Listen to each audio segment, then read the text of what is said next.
13-year-old Rachel Gardner wakes up in an unfamiliar building with no memory of how she got there.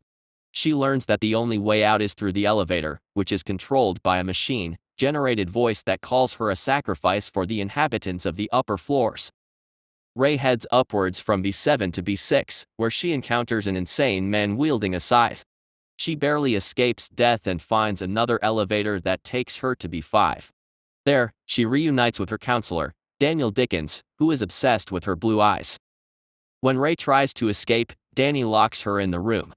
He threatens to take out her eyes, and tells her that she will be reunited with her parents in hell.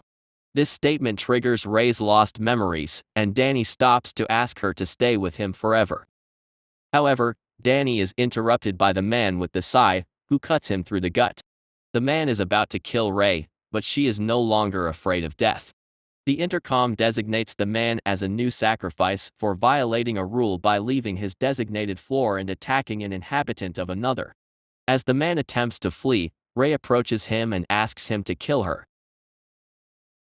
Realizing that he needs Ray's help to escape, the man introduces himself as Zack and claims that he is an idiot. He says that if Ray helps him, he will kill her. The two travel to B4, a place made entirely of stone and modeled after a graveyard. They split up to explore.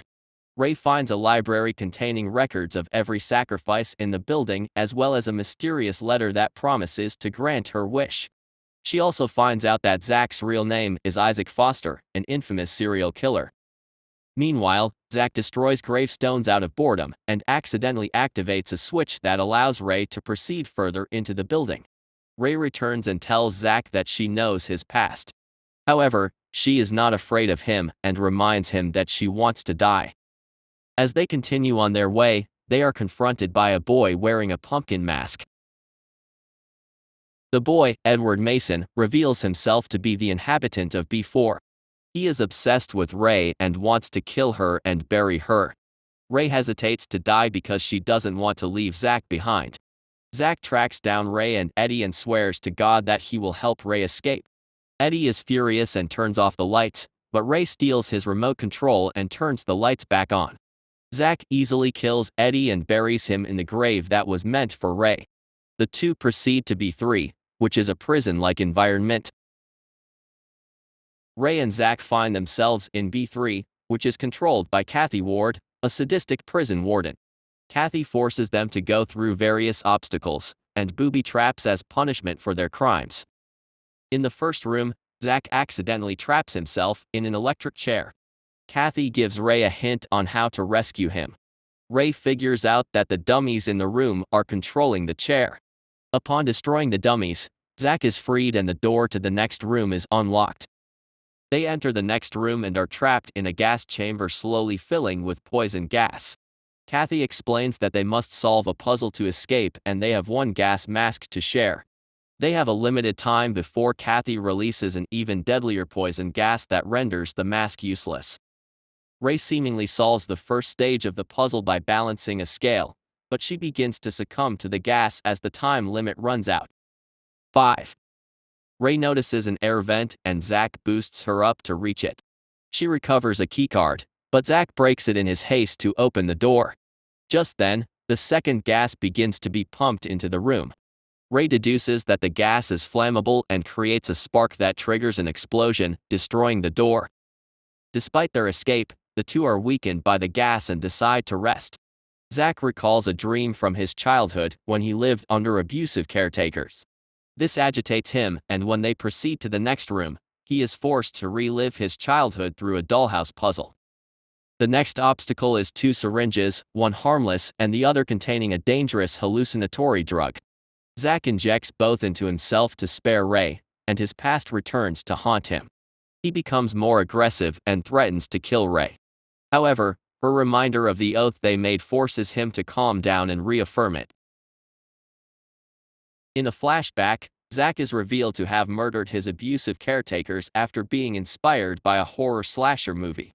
In the present, Zack begins to succumb to the drug again, and Ray is chased into the final room of the floor, where Kathy is waiting for her.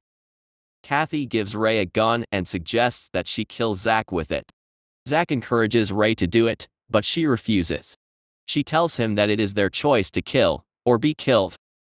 Impressed by her words, Zack stabs himself to uphold their oath. This angers Kathy, who exits her safe room to inspect his body. She finds that he is still alive and gleefully promises to torture him to death. She also threatens Ray with a machine-controlled gun installed on the ceiling, revealing that the gun she had given her was unloaded the whole time.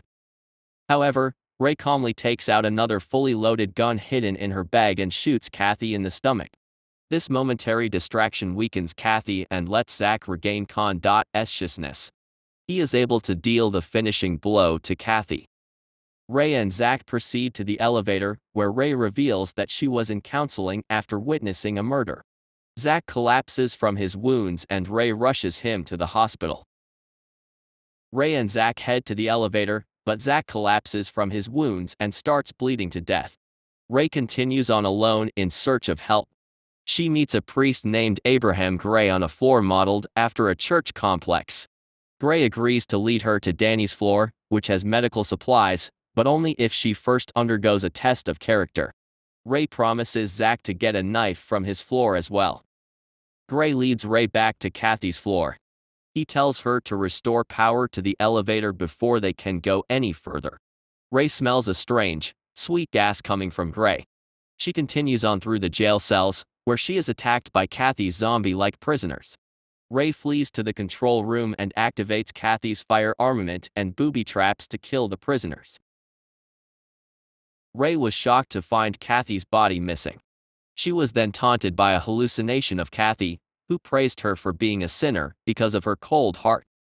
Ray and Gray continued down to Eddie's floor. Ray crushed the screaming stuffed hands emerging from the upturned graves to activate the elevator. She referred to them as doll hands. Eddie's grave was also upturned and his body was missing. Ray was once again taunted by a hallucination of Eddie, who questioned her lack of compassion.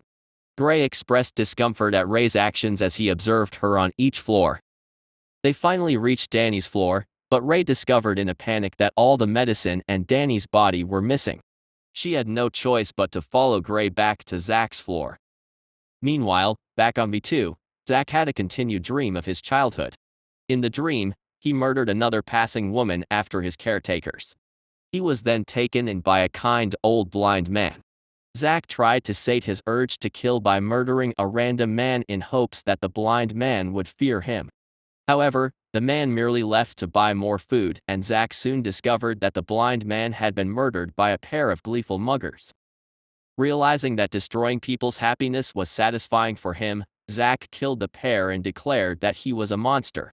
Danny then approached the unconscious Zack and wondered if he should kill him. I hope you liked the recap. If so, don't forget to subscribe and like it.